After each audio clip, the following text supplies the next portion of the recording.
함께 가능하신 분들께서는 자리에서 일어나셔서 2022년 1월 30일 주일 예배로 하나님께 올려드리시겠습니다.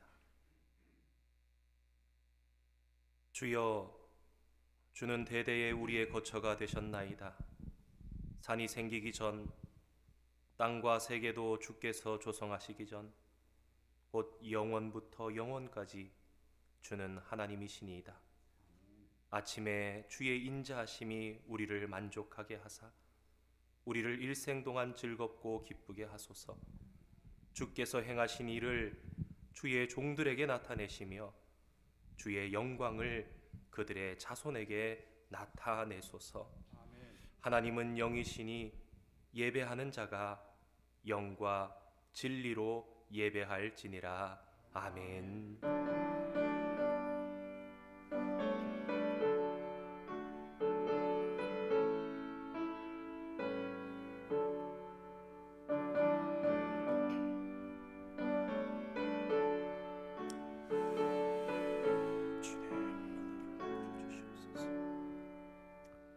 사랑과 은혜가 풍성하신 하나님 감사합니다. 한 주간도 삶 속에 저희들 주님과 동행하게 하시고 거룩한 주일 다시금 하나님 앞에 예배로 모일 수 있는 은총을 베풀어 주시니 감사드립니다. 온 마음 다해 드리는 예배를 통해 하나님 이 시간 영광 받아 주시옵소서. 예배하는 저희들의 인자하심을 저희들 속에 주님의 인자하심을 맛보게 하시며 영혼의 만족을 누리게 주님 인도하여 주시옵소서. 예수님의 이름으로 기원하옵나이다. 아멘. 함께 찬송가 28장 1절과 3절 찬양하시겠습니다.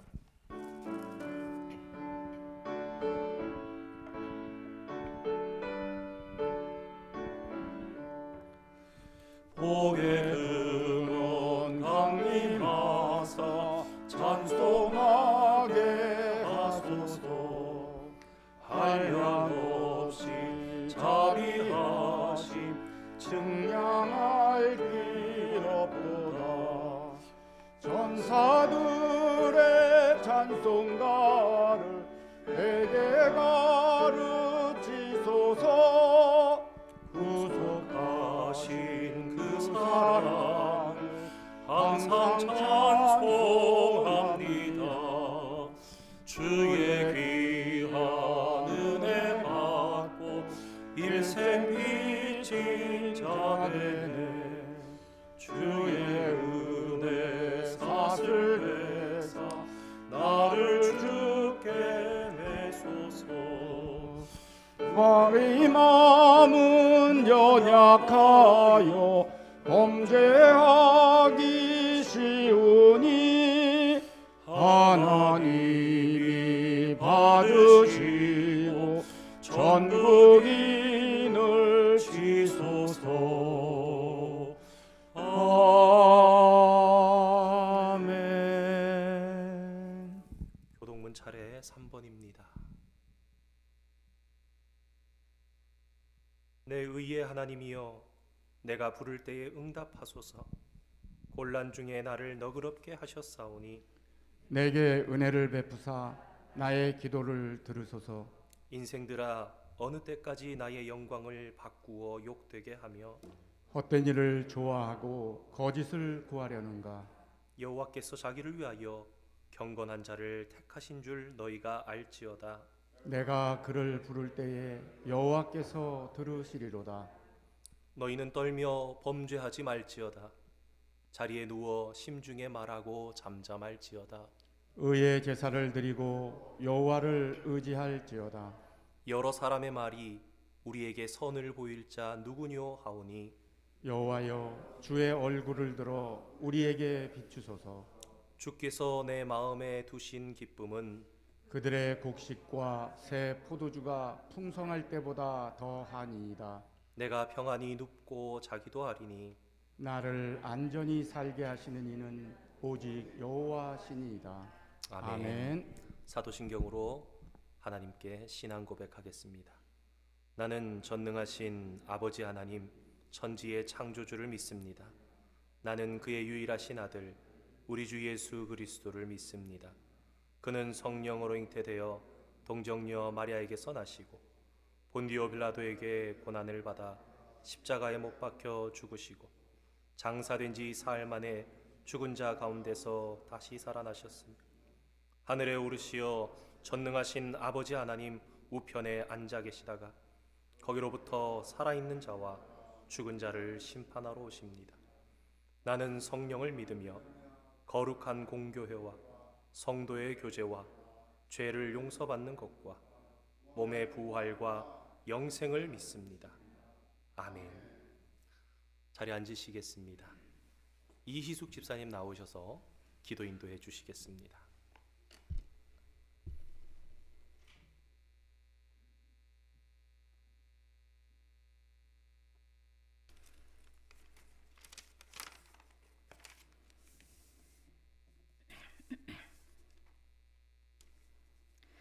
할렐루야. 우리를 향하신 인자하심과 사랑이 한이 없으신 아버지 하나님, 주님을 찬양합니다.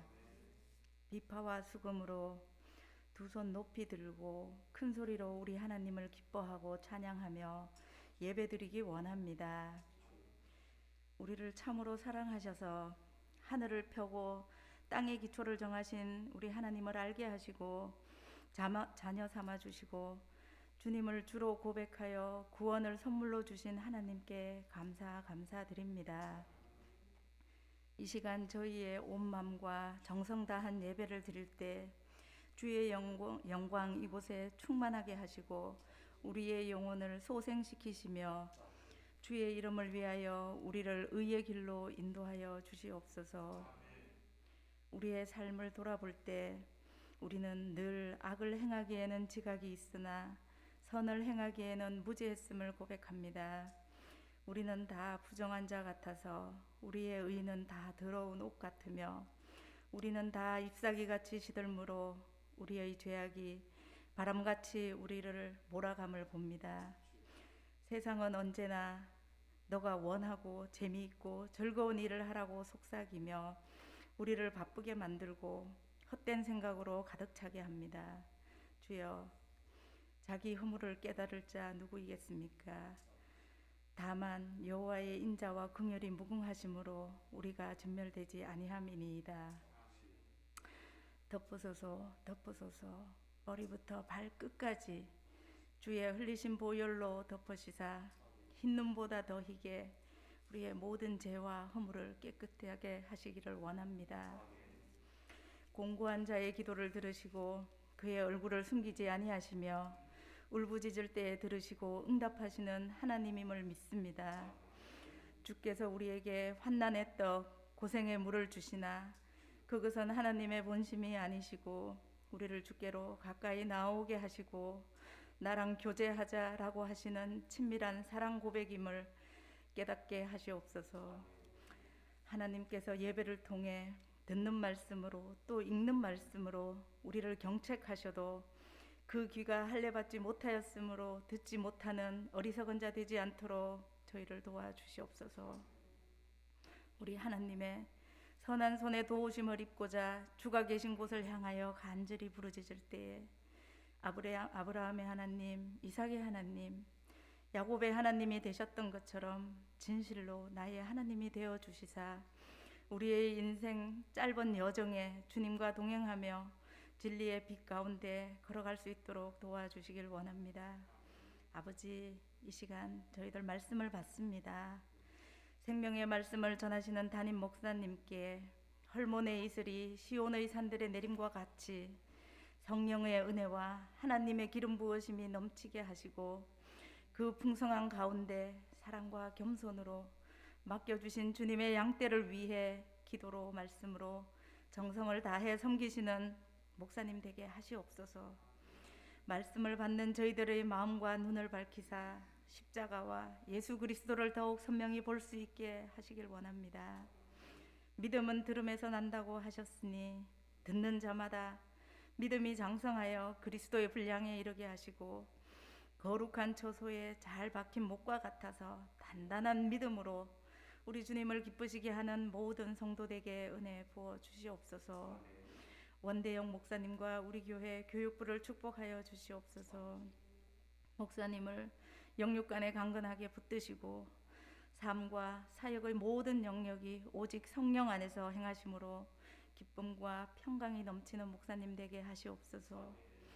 우리 교회 학교 어린 자녀들 모두 지혜의 근본이 되는 하나님을 알고 어려서부터 말씀을 잘 배워 하나님을 경외하는 자녀 되게 하시며 예수님을 참 사랑하는 순수한 믿음의 소유자들 되게 은혜 내려 주시옵소서. 새로 시작되는 2022년입니다. 하나님을 향한 사랑과 열정이 더욱 커지고 깊어지게 하시고 하나님은 나의 의뢰자요 나의 피할 반석이시요 나의 구원자라고 날마다 고백할 때 하나님께서 허락하신 영원한 기쁨이 우리 머리 위에 있음을 감사드리며 우리 주 예수 그리스도의 이름으로 기도드립니다. 아멘.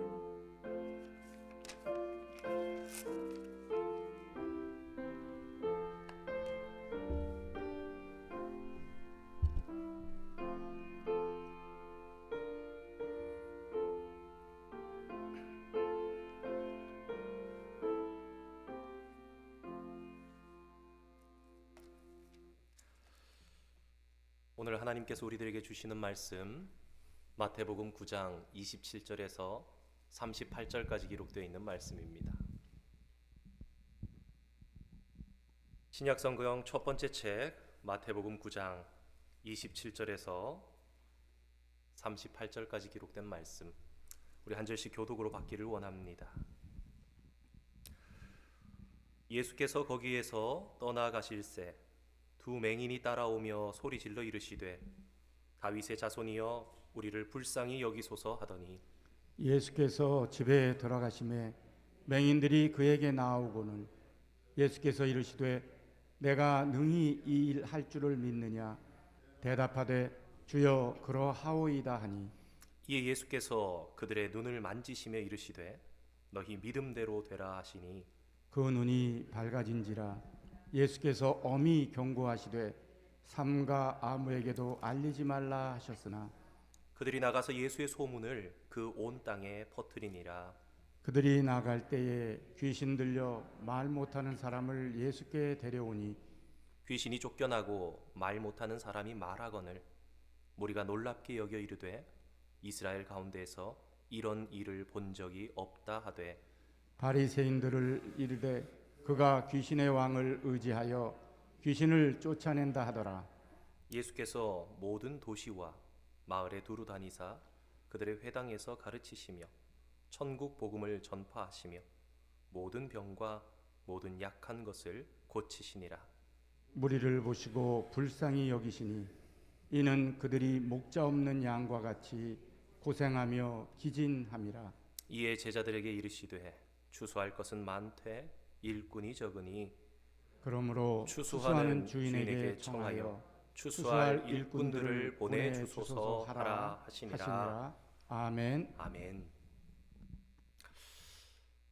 셀프 테스트 결과 음성이 나왔는데 그래도 한두 장로님께서 검사를 한번 받아보는 게 교회를 위해서 좋지 않겠냐, 그래서 검사를 했습니다.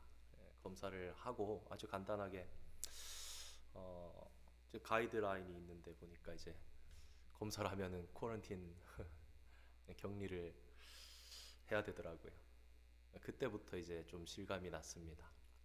검사 결과가 기대만큼 빨리 나오지 않아서 한 일주일 정도 걸려서 본의 아니게 우리 성도님들 예배로 못 모이시고, 지난 주일도 우리 방송하는 집사님 그러시더라고요. 마치고 건너 이렇게 들었습니다. 굉장히 기분이 이상했다고 예배가 마쳤는데 저도 그랬습니다. 굉장히 이상했죠. 가정에서만 예배 드리실 수밖에 없었던, 선택의 여지가 없었던 우리 모든 성도님들께서도 아마 기분이 이상하셨을 것입니다. 목회자로서 단순하게 이상하기만 했던 것은 아닙니다. 과연 이렇게 하는 것이 맞는 것인가? 어찌 그런 생각이 안 들 수가 있었겠습니까? 지금의 일상이 다 아이들도 학교를 가고 직장을 가고 사업장을 열고 우리가 생활하는 모든 곳에 누가 어떻게 바이러스에 걸려 있는지 모르는 상황 속에서 생활을 해 나가고 있는데, 물론 목회자라서 그런 부분이 있지만 교회 문을 닫는 것이 과연 올바른 것인가, 끊임없이 그런 고민들을 해보았습니다. 과연 교회는 그래야 하는 것인가? 우리의 일상은 진행이 돼도 교회는 닫는 것이 맞는 것인가? 정답이 없죠. 사실은 또 상식적으로 아마 맞다고 생각하시는 분들도 많을 것입니다. 이런 시간 속에서도 하나님께서 분명히 우리를 이끄시고 또 바른 믿음으로 생각하게 하시는 하나님의 섭리가 있으리라 생각했고, 다른 무엇보다 사실 참 성도님들께 죄송했지만 참 감사했습니다. 이 시간들 속에서 우리 많은 성도님들의 사랑의 마음을 전달해 받을 수 있었기 때문입니다. 이번 주 말고 지난 월요일, 화요일에는 정말 전화를 많이 받았습니다. 제가 거진 이틀 동안 수십 통을 전화를 받았는데, 월요일은 신년 말씀 부흥에 너무 은혜롭고 좋았다고, 잘 맞춰서 너무 감사하다고 그런 통화를 많이 받았고, 화요일은 이제 제가 걱정이 돼가지고 연락 주신 성도님들 많이 이렇게 말씀을 하면 괜찮습니다, 목만 좀 잠겨서 다른, 그래서 참 지나면서 아프지 말아야 되는데 죄송했고, 또 굉장히 사랑해 주셔서 감사했습니다. 오늘도 허락해 주신 거룩한 주일 예배, 날씨의 상황이나 여러 가지 때문에 온라인, 오프라인 여전히 겸하고 있지만 저와 여러분이 함께 힘을 다해서 하나님을 예배하는 가운데 하나님께서 오늘 베풀어 주시려고 준비하신 은혜가 저와 여러분의 삶 가운데, 오늘 저와 여러분의 심령 가운데 부어지고 작용되어지는 놀라운 은총이 있기를 주님의 이름으로 축원드립니다. 하나님께서는 오래전부터 이스라엘 백성들에게 한 지도자를 약속하셨습니다. 아담과 하와에게 여자의 후손이라고 메시아에 대해서 약속하셨고, 모세에게는 너와 같은 선지자를 세울 것이다, 메시아에 대한 약속을 하셨습니다. 그분은 다윗의 자손이다 라고 불렸습니다. 왜냐하면 다윗에게 하신 약속이 있었기 때문입니다. 우리가 잘 아는 대로 사무엘하 7장에 보면 하나님께서 다윗 언약을 주십니다. 다윗에게 약속하신 그 언약, 네가 나의 집을 짓고자 하느냐? 아니야, 너는 내 집을 짓지 못해. 그러나 내가 너의 집을 영원히 견고하게 세우리라 그러면서 너의 후손으로 날 예수 그리스도, 그때까지는 아직 예수 그리스도라고 얘기하진 않았지만 후손으로부터 메시아가 날 것을 예언하십니다. 이 다윗의 자손의 특징이 무엇이냐? 하나님의 말씀을 가지고 헌신함으로 하나님의 능력이 나타나고 하나님의 부흥을 가지고 오는, 하나님의 말씀을 가지고 그 안에 부흥과 능력을 나타내시는 그러한 메시아가 너희에게 올 것이다, 그렇게 약속하셨고, 또 이사야 선지자를 통해서 이 다윗의 후손에 대해서 더 자세히 설명하셨는데, 맹인이 보게 될 거야, 귀머거리가 듣게 될 거야, 앉은뱅이가 일어서게 될 거야, 이러한 특징들에 대해서 말씀해 주셨습니다. 예수님께서 이 땅에 오셔서 갈릴리에서 복음 사역을 시작하십니다. 사람들의 병이 고쳐지는 거예요. 귀신이 쫓아내지는 것을 보면서 사람들은 처음에는 야, 능력 있는 선지자가 났구나, 그렇게 생각했는데 예수님의 사역이 계속해서 이어지면서 보니까 맹인이 보는 겁니다. 이 말 못하던 사람이 말을 하게 되고요, 앉은뱅이가 일어날 뿐 아니라 중풍병자가, 나병 환자가 낫게 되는 이런 일들을 보면서 사람들의 마음속에는 점점 이분이 보통 선지자가 아니시구나, 저분이 어쩌면 다윗의 자손, 약속하신 메시아일 줄 모르겠다, 그런 마음이 서서히 마음에서 표면적으로 드러나기 시작했습니다. 하지만 제가 몇 차례 말씀드렸던 것처럼 사람들이 생각하는 이 다윗의 자손과 예수님께서 생각하시는 다윗의 자손은 너무 달랐지요. 그래서 예수님께서는 제자들에게는 다윗의 자손이라고 호칭을 하지 않도록 그렇게 말씀하셨습니다. 오늘 본문과 지난 본문 사이에는 회당장 야이로의 딸을 달리다금 고치신 사건, 그리고 혈루병으로 12해를 고생하다가 예수님의 옷자락을 만져서 나음을 받았던 여인에 대한 사건이 있습니다. 작년에 주일과 수요일에 앞선 두 본문, 하나처럼 묶여져 있는 두 본문은 자세하게 다루었기 때문에 오늘 그 뒤편으로 이어지는 본문의 말씀을 받습니다. 짤막짤막한 세 가지 이야기가 이어집니다. 맹인의 사건, 귀신 들린 실어증 걸린 사람, 그리고 마무리가 되는 듯한 이 본문이 어떠한 말씀을 담고 있는 것인지 앞에 본문에 먼저 집중하고 그리고 마지막 본문을 다루면서는 이 전체를 아우를 수 있게 그렇게 한번 전달해 보고자 합니다.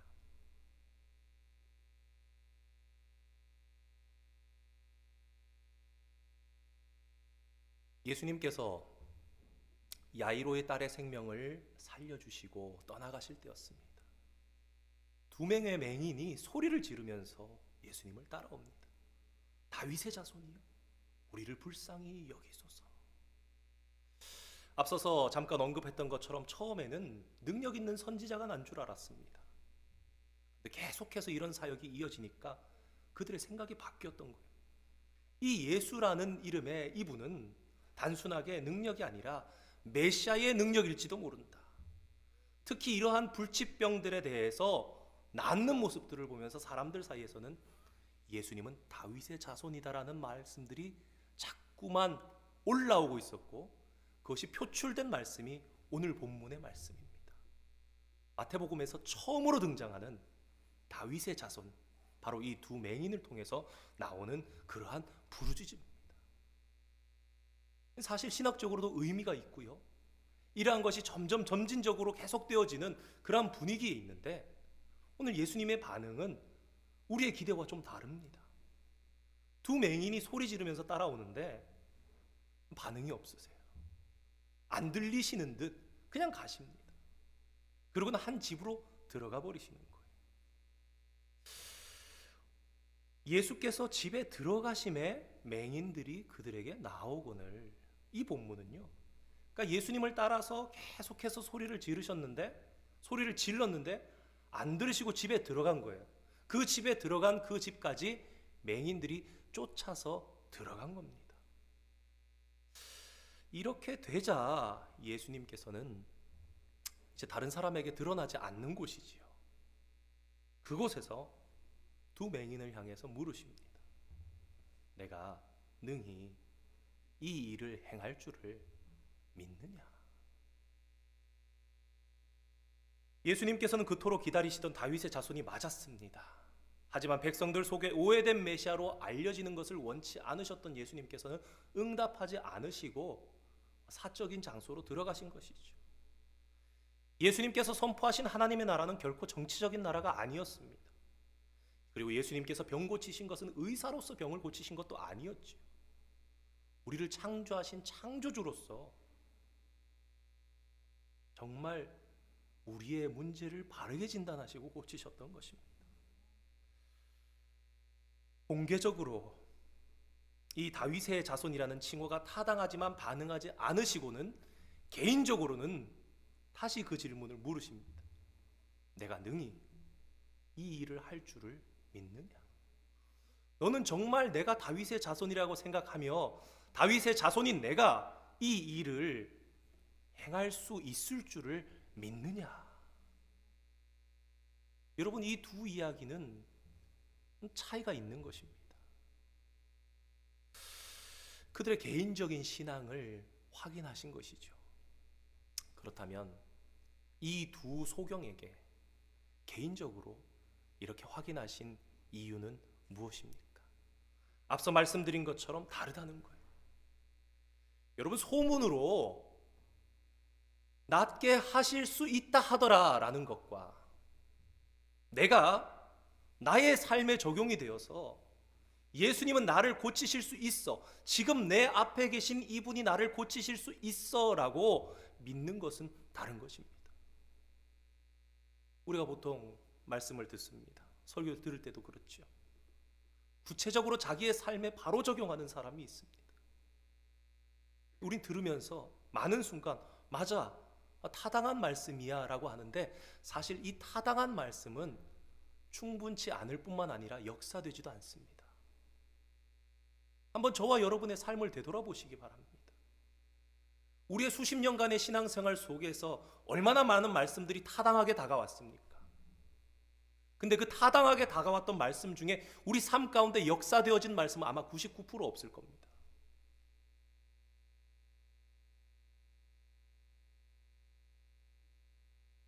그러나 어떤 사람에게는 선포되어지는 말씀이 하나님께서 지금 나에게 하시는 말씀으로 당장 오늘을 살아가는데 적용해야 할 구체적인 말씀으로 다가옵니다.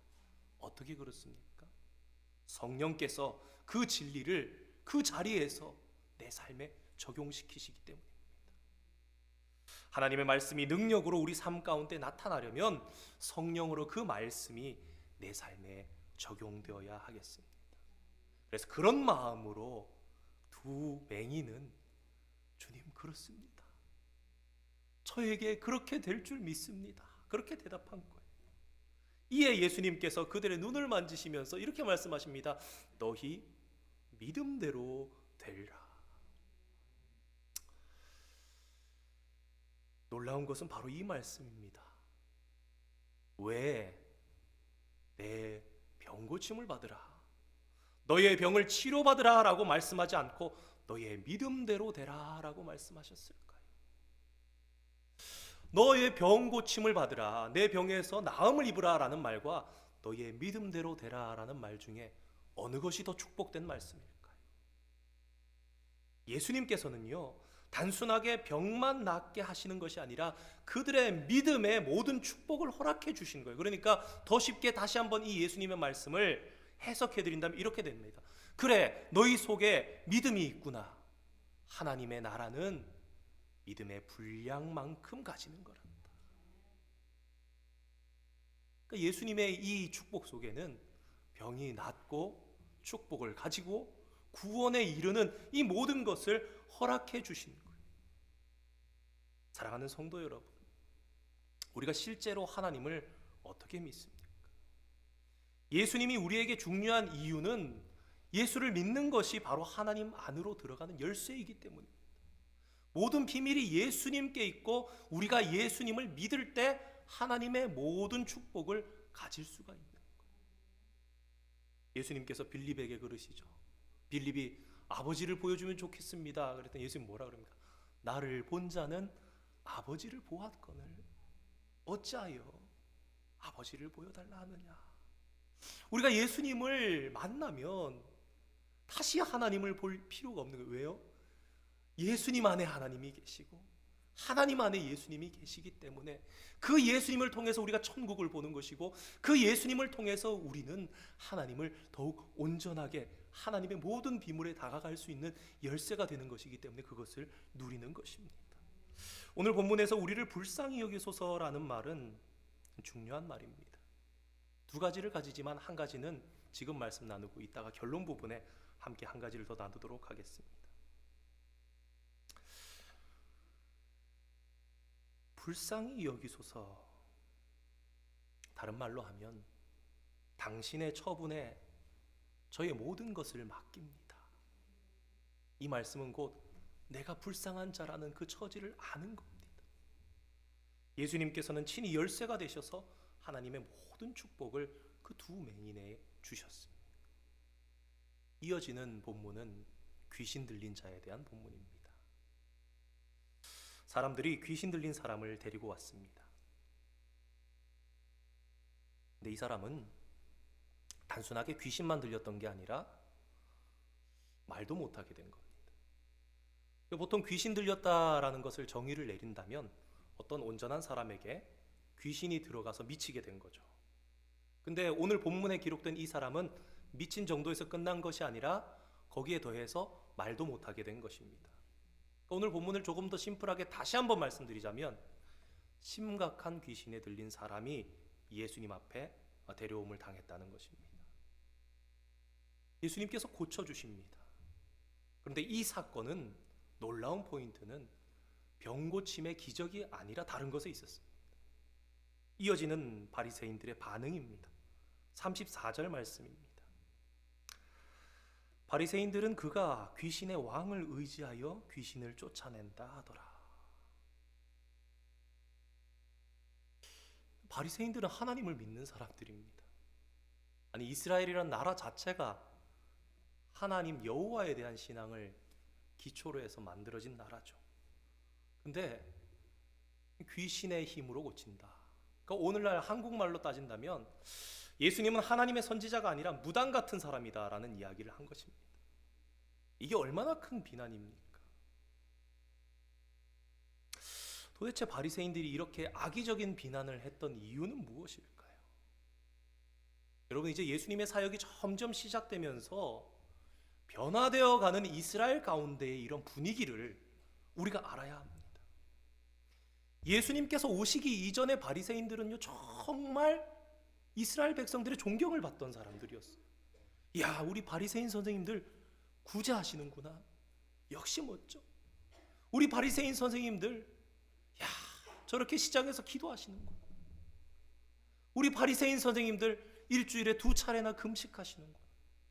정말 위대한 하나님의 정말 칭찬받는 사람들이야. 근데 예수님의 모습을 바라보면서 서기관과 바리새인과 같지 않은 하나님의 말씀의 권세, 예수님께서 지적하시는 그 외식, 예수님께서 말씀하시는 말씀의 진리 가운데 백성들의 마음이 바리새인과 서기관과 종교 지도자들을 향해서 점점 더 시들시들해져 갑니다. 예수님의 인기가 한없이 높아져 갑니다. 마음속에 담겨있던 다윗의 자손이라는 표현이 이제 입 밖으로 터져 나오기 시작합니다. 바리새인과 서기관들은 지금 한 1년도 채 가지 못한 이 상황 가운데 위기감을 느꼈습니다. 자신들이 더 이상 최고의 존경의 표시가 아니었던 거예요. 여러분, 원래 사람은 한번 최고를 맛보고 나면요, 그 최고를 놓치지 못하게 됩니다. 최고를 항상 가지려는 욕심이 있죠. 다른 사람이 더 유명하고 인기가 있으면 어떻게 됩니까? 정치 가운데도 자주 바라봅니다. 다른 사람을 비난합니다. 어떻게 보면은 공약을 오히려 얘기하고 자신이 행할 앞으로의 정치에 대해서 얘기하면 맞을 것 같은데 이게 비난하는 게 그렇게 효과적인가 봅니다. 그래서 비난을 하는 거죠. 만약 우리가 정말로 하나님의 사랑과 축복을 받았으면요, 우리는 다른 사람이 얼마든지 그러한 일을 행할 때 좋아해주고 축하해줄 수 있어야 해요. 야, 이 사람이 정말 열심히 했구나, 잘했구나, 정말 수고를 하는구나 말할 수 있어야 하는데, 근데 그렇지 못한 사람들이 훨씬 많죠. 끝까지 마음을 바꾸지 않습니다. 내 마음에 안 든다고 악의에 찬 비난으로 그 사람을 매도하는 것입니다. 한번 생각해 보시기 바랍니다. 예수님께서 귀신에게 사정해서 그 귀신 들린 자를 고치신 것입니까? 오히려 능력이 많으신 예수님께서 충분한 능력으로 귀신을 결박하고 쫓아내시고 그 영혼을 낫게 하시고 하나님을 바라보게 하는 거예요. 오늘날 저와 여러분을 한번 생각해 보시기 바랍니다. 우리 중에 누가 우리의 의나 우리의 노력으로 예수님을 믿은 사람이 있습니까?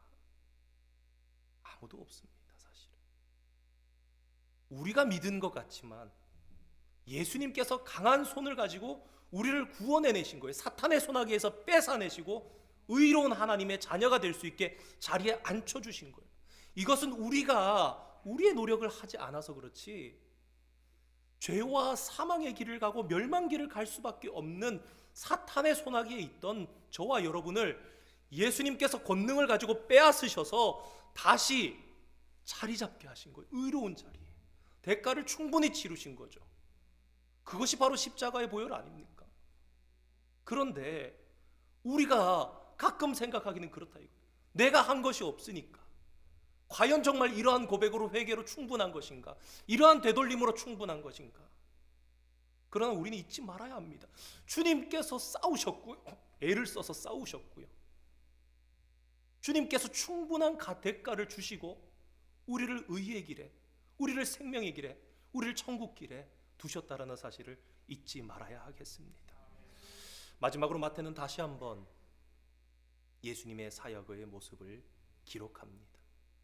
마태복음 9장 35절의 말씀 우리 함께 한번 보겠습니다.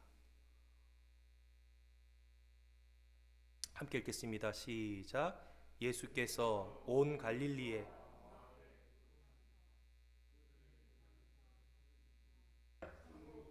전파하시며 모든 병과 모든 약한 것을 고치시니라. 아멘. 제가 한두 차례 말씀드렸었는데요. 사실 이 말씀은 마태복음 4장의 사역을 시작하시면서도 거의 동일한 말씀이 기록되어 있습니다.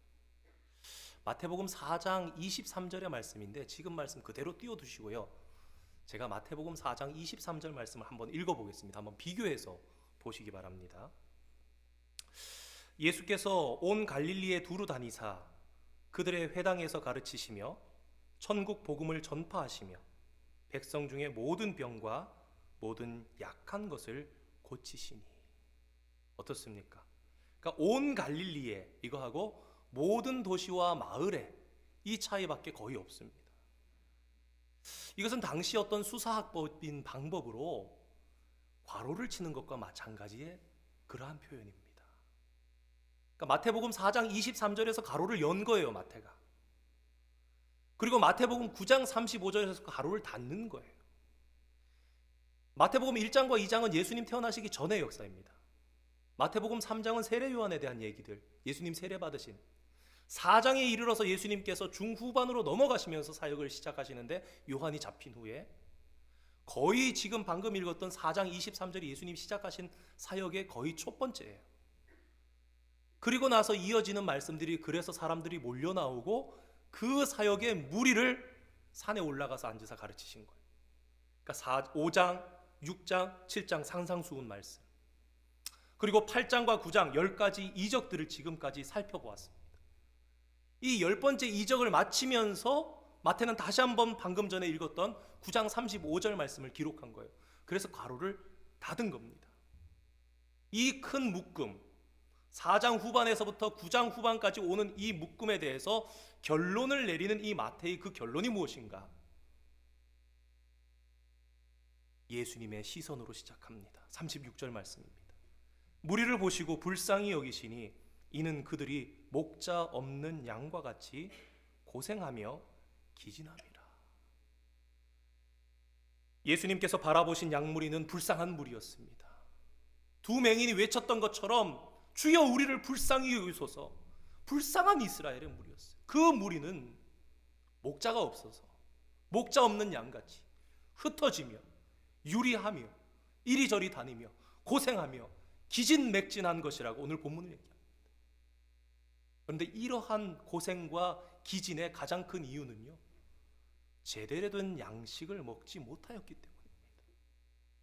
양들이 제대로 된 양식을 먹지 못한 것은 하나님의 말씀을 못 먹었다, 건강한 꼬리, 정말로 건강하고 깨끗하고 프레시한 그러한 하나님의 말씀을 먹지 못했다는 것이죠. 그래서 기진하고 고생했다는 것입니다. 특히나 구약에 정통했던 이 마태의 이야기를 잘 이해하려면 구약 성경 가운데 가장 잘 목자와 양에 대해서 설명하고 있는 에스겔 34장의 말씀을 잘 보시면 이 내용에 대해서 우리가 굉장히 잘 이해할 수 있습니다. 에스겔 34장에 보면 유리하는 양들에 대한 책임을 목자들에게 말씀하십니다. 내가 목자들에게 그 책임을 물을 것이다. 그래서 자기 배만 불리고 내 양을 먹이지 아니하는 목자들을 향해서 화 있을진저, 너희들 때문에 내 양이 흩어지고 들짐승의 밥이 되었고, 에스겔서에 그러죠. 내가 살찐 양과 파리한 양 사이에서 심판할 것이다. 그리고 이 예언의 말씀은 예수님에 대한 말씀으로 맞춰집니다. 제가 한 절만 읽겠습니다. 에스겔 34장 중에서 한 절만 말씀을 읽겠습니다. 내가 한 목자를 그들 위에 세워 먹이게 하리니 그는 내 종 다윗이라. 그가 그들을 먹이고 그들의 목자가 될지라. 아멘. 처음부터 말씀드렸던 메시아에 대한 것, 그리고 이 메시아가 결국은 목자로, 내가 참 목자를 보내겠다는 말씀. 여러분 아시는 것처럼 에스겔은요, 포로 시대에, 이 바벨론 포로 시대의 선지자입니다. 다윗보다 훨씬 수백 년 뒤에 살았던 사람이죠. 굳이 다윗에 대해서 언급할 이유가 없습니다. 그렇다면 이 다윗은 무엇이냐? 예언의 말씀으로 다윗의 후손, 다윗의 자손, 즉 메시아에 대한 예언의 말씀을 하는 것입니다. 다윗의 자손으로 참으로 이 땅에 오신 예수님의 눈에 이 백성들은 유리하는 양으로 보였어요. 먹지 못해 고생하고 기진하고 들짐승의 밥이 되지만 참 목자가 없는 거예요. 그래서 참 목자이신 예수님께서 오신 것입니다. 이제 마태복음 9장 전체를 다시 한번 조명해 보기 원합니다. 지난 수주간에 걸쳐서 마태복음 9장의 말씀을 봤습니다. 그 마태복음 9장의 말씀을 통해서 저희들이 본 것이 무엇입니까? 첫 번째, 죄 사함의 권능이 있는 것을 보이신 것인데 무엇이라 그럽니까? 신성모독이다. 죽여야 될 사람. 서기관들이 그랬습니다. 예수님께서는 하나님 나라의 왕으로서 이 땅에 오셔서 죄인과 세리들, 그때까지만 해도 어떠한 하나님 나라의 총회의 모임에도 들어가지 못했던 그들과 식사하면서 교제하신 거예요. 그리고 뭐라 그러십니까? 너희들도 하나님 나라의 백성이 될 수 있어. 그런데 그것을 향해서 바리새인들이 뭐라 그럽니까? 죄인과 세리들과 어떻게 함께 먹느냐? 요한의 제자들이 와서 무엇이라 그럽니까? 지금 금식할 때인데 어떻게 이럴 수가 있느냐? 예수님 눈에 보이기에는 오히려 지금이 먹고 즐기고 기뻐할 때이고 금식할 때가 온다고 말씀하셨습니다. 그리고 오늘 본문에 다시 한번 이어서 귀신을 쫓아낸 이 일에 대해서 터무니없이 하나님을 믿는 그들이, 백성들은 심지어 놀랍게 여기면서 이런 일을 본 적이 없다 그러는데 귀신의 왕의 힘을 빌어서 이러한 일을 행한다. 바리새인입니다. 말씀을 준비하면서 마태복음 9장 이 맞춰지는 이 말씀을 주석을 보고 여러 목사님들의 다른 말씀들을 하시는 것도 봤는데 연결하시는 분이 없어. 여러분, 이 말씀은요, 예수님께서 오셨는데 이 땅의 지도자들 마땅히 목자가 되어서 무리를 인도하고 고생하지 않도록 해야 되고 좋은 양식을 먹여야 하는데 실상은 에스겔 34장의 말씀처럼 자기들 배만 불리고 양들을 잡아먹으며 그들이 어떤 것을 먹든지 더러운 것을 먹든지 자빠지든지 구렁텅이에 빠지든지 낭떠러지로 떨어지든지 신경을 쓰지 않고 있는 그러한 모습, 흩어지든지 말든지 관심 없는 자들. 여러분, 대제사장과 바리새인과 서기관들이 무엇 하는데 예수님을 가장 먼저 등장하는지 나중에 예수님께서 예루살렘 입성하신 후에 나옵니다. 무엇 때문에요? 동전 바꾸고 재물 사는 거를 뒤엎으신 그 사건 뒤에 바로 등장합니다. 누구의 권세로 이러냐? 당시의 종교 지도자들은요, 양들을 정말 먹이고 인도해야 되는데 그 뒤에서 엄청난 취득을, 그들의 자릿세를 받고 재물을 양을 10배나 받으면서 그러한 국민들의 정말로 하나님 앞으로 나아가는 그 자리까지 막아버리는 그런 일을 하고 있는 사람들이 오늘 마태복음 9장에 이 갈릴리 초기 사역에서도 보여지고 있는 거예요. 바리새인, 서기관, 요한의 제자들, 당시에 있었던 경건주의자들, 그들이 무엇을 하고 있습니까? 내 양은 모르는데 오히려 그 양들의 입에서 예수님의 꼴을 먹고 맛보는 사람들이 무엇이라 얘기합니까? 다윗의 자손이에요. 사람들이 놀랍게 여겨 이런 일을 본 적이 없다. 그러한 기진맥진한 그들을 향해서 예수님께서는 하나님의 추수를 베풀어 주시기를 원하셨던 겁니다. 오늘 본문에 드러나고 있는 이 추수라는 것은 좋은 것으로 먹인다는 거예요. 내가 위로하겠다라는 것입니다. 좋은 꼴을 먹이겠다라는 말씀입니다. 이에 제자들에게 이르시되 추수할 것은 많되 일꾼이 적으니 그러므로 추수하는 주인에게 청하여 추수할 일꾼들을 보내주소서 하라 하시니라. 산상수훈의 말씀을 베푸신 예수님께서는 이제 직접 그 삶의 현장에서 8장과 9장에서 하나님 나라의 백성의 삶을 보여주시면서 제자들을 무리에서 분리하기 시작하십니다.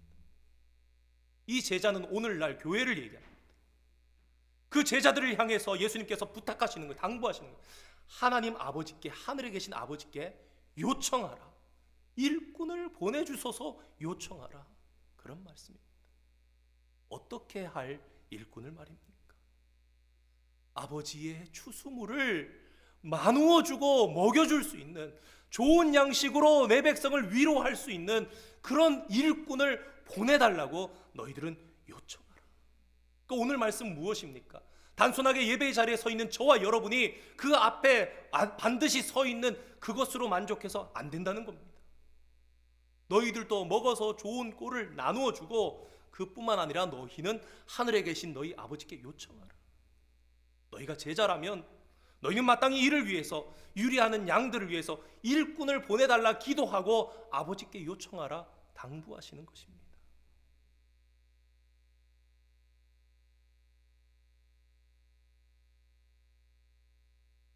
사랑하는 성도 여러분, 오늘 저와 여러분이 살아가는 이 땅에도 여전히 유리하는 양이 많습니다. 이 솔즈베리 도시 이 지역만 볼 때도, 여기에 살고 있는 한인들만 생각해도 그렇습니다. 상처받고 잘못된 것을 먹고, 에스겔 성경에 보면 나오죠. 자기는 먹고 밟아가지고 더럽힌 걸 먹고 있는 그 양들. 여러분, 저와 여러분의 아들, 딸들이 어디 가서 땅에 떨어진 거 먹고 누가 밟아놓은 거 먹으면 가만히 그 심정이 있을 사람이 어디 있습니까? 그들이 더러운 거 먹고 제대로 된 거 못 먹어서 기진맥진하고 낭떠러지로 굴러 떨어지는 그 양들을 오늘도 우리 예수님께서 보시는 거예요. 그래서 제자된 오늘 교회를 향해서 예수님께서 외치시는 겁니다. 오늘 본문을 통해서 저와 여러분에게 말씀하시는 거예요. 얘들아, 너희도 보이느냐? 돌봄을 받지 못하는 내 양들, 유리하는 양들, 상한 것, 먹을 것이 없어서 고생하고 기진맥진한 것 너희들이 보고 있느냐? 나의 제자된 너희 모두는 저들을 먹이는 자가 되어라. 무엇으로요? 우리가 받은 복음으로 먹이라는 것입니다. 복음은 곧 예수 그리스도 아닙니까? 근데 거기서 그치는 것이 아니라 그것으로 부족하다는 거예요. 무엇하라 그러십니까? 아버지께 요청하라. 추수할 것은 너무나 많은데, 그러나 추수할 일꾼이 적으니. 그래서 우리 한 사람 한 사람이 그냥 나누어 주는 자로 서 있는 것이 아니라 아버지께 요청하는 자가 되라는 겁니다. 이 말씀을 보면서 그런 생각을 했어요. 아니, 하나님 모르시냐고요? 추수할 일꾼이 적은 걸 모르시냐고요? 아신다고. 그럼 왜 이렇게 요청하라는 것일까? 전 여기 예수님의 축복의 포인트가 있다고 생각합니다. 모르셔서가 아니라 그렇게 요청하고 기도하는 자가 축복이 있다는 거예요. 왜요? 하나님의 일에 동참하니까요. 이렇게 요청하는 자가 무엇인가? 여러분, 그 속에 예수 그리스도의 심령이 있는 거예요. 왜 요청합니까? 안타까우니까요. 그 안타까운 마음은 누구의 마음이고 누구의 시선입니까? 예수님의 시선인 거예요. 오늘 말씀을 보면서 우리 스스로가 더욱더 우리의 교제 가운데 더욱더 오직 복음과 예수 그리스도로 채워져야 되는 사람임을 느낄 뿐만 아니라 동시에 기도하는 자, 요청하는 자가 되되, 하나님 일꾼을 보내주십시오. 하나님 우리 교회의 일꾼을 보내주십시오. 하나님 이 지역을 위해서 일꾼을 보내주십시오. 하나님 유리하는 양들을 생각하사 일꾼을 보내주십시오. 그렇게 기도하면서 우리들이 정말 바른 복음으로 먹고 사는 삶 가운데 하나님께서 축복하시고 오늘 교회가 소망 있게 하시고 오늘의 많은 양들을 먹이시고 살리시길 원하시는 그 하나님의 의지가, 그 하나님의 축복이 들어있는 것을 기억하시면서 말씀 앞에 선 자로, 하나님 앞에 요청하는 자로 바른 일꾼으로 든든히 서가는 저와 여러분 되기를 주님의 이름으로 축원드립니다. 기도하겠습니다. 거룩하신 하나님 감사드립니다. 오늘도 진리 되신 주님의 말씀을 받으며 거룩한 주일을 하나님 앞에 지킬 수 있도록 인도하시니 감사드립니다. 2000년 전에 이 땅에 오신 예수님, 마땅히 주님 편에 서서 돕고 양들을 먹이고 입혀야 할 종교 지도자들이 오히려 더욱 예수님을 방해하고 시기하며 양들이 유리하도록 했던 상황을 바라보시며 얼마나 안타까우셨을까. 이 시간 예수님의 심정을 조금이나마 헤아려 봅니다. 하나님, 오늘도 저희에게 추수할 일꾼을 보내주시옵소서. 이 땅에 많이 유리하는 자들, 고생하며 기진한 양들이 있습니다. 행여라도 하나님, 저희들 먼저 복음 받은 자로서 자신의 배만 불리고 있지는 않은지 스스로를 돌아보게 하여 주시옵소서. 주님의 제자가 되었다면 마땅히 양질의 복음을, 예수님을 나누며 선포하며 주님의 일에 동참하는 자 되게 인도하시고 우리의 삶을 축복하여 주시옵소서. 감사드리며 예수님의 이름으로 기도드립니다. 아멘. 함께 봉헌송 찬양하시겠습니다.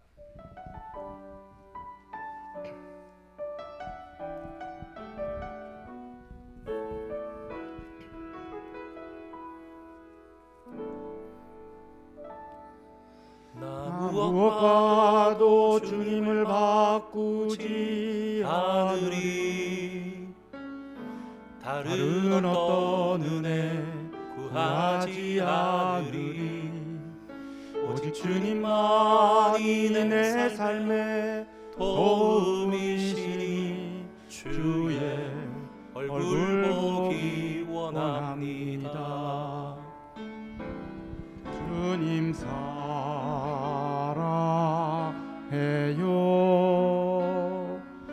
온 맘과 정성 다해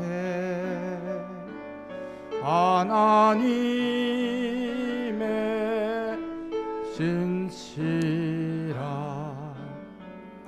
친구 되기 원합니다. 하나님 감사합니다.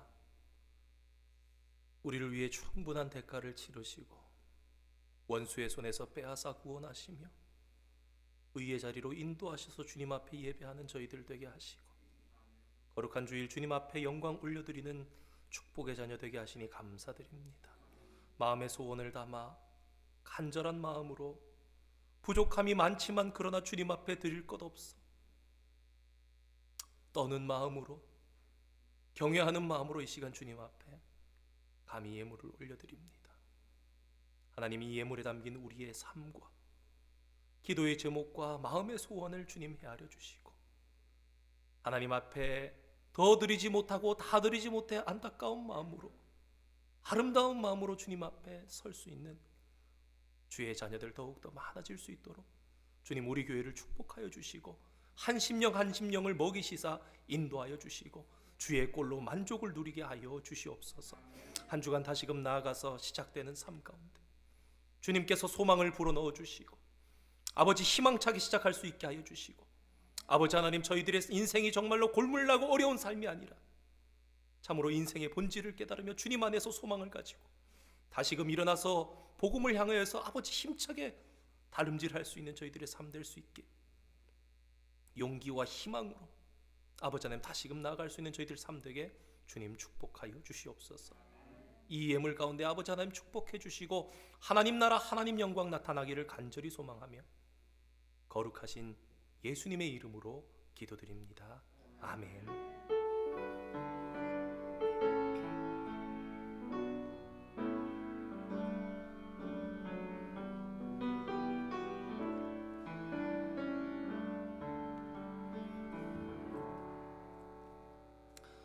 자리에 앉으시겠습니다. 우리 교회 소식 주보에면 참고해 주시면 되겠습니다. 오늘 2부 예배 후에 당회 모임이 있습니다. 텍스 보고를 위한 헌금 내역서가 뒤편에 안내석에 준비되어 있습니다. 우리 장로 안수집사 후보자 교육이 다음 주 금요일부터 교육이 시작될 예정입니다. 잘 위해서 기도해 주시고 또 임직식 잘 은혜 가운데 할 수 있도록 위에서 함께 기도해 주시면서 함께 준비하는 우리 교회 되기를 원합니다. 구역장 및 구역 편성 2월 중에 진행될 예정입니다.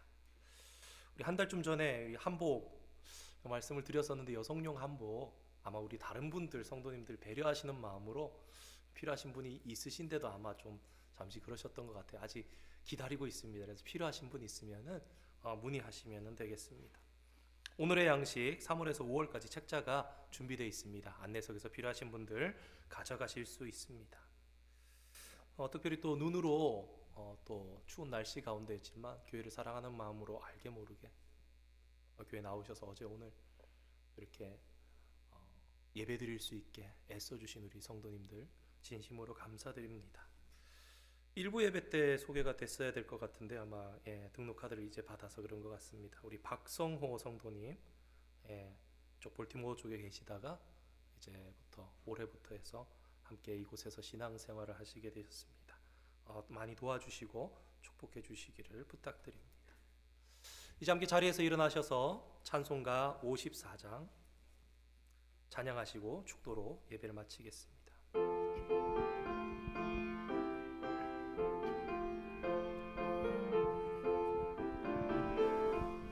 주여 복을 구하오니 편히 가게 하시고 사람마다 주 은혜로 이기도록 하시고 광야 같은 세상에서 항상 인도하소서. 주의 복된 말씀 듣고 무한 감사합니다. 구원받은 주의 성도 열매 맺게 하시며 하나님이 우리 함께 항상 계시옵소서.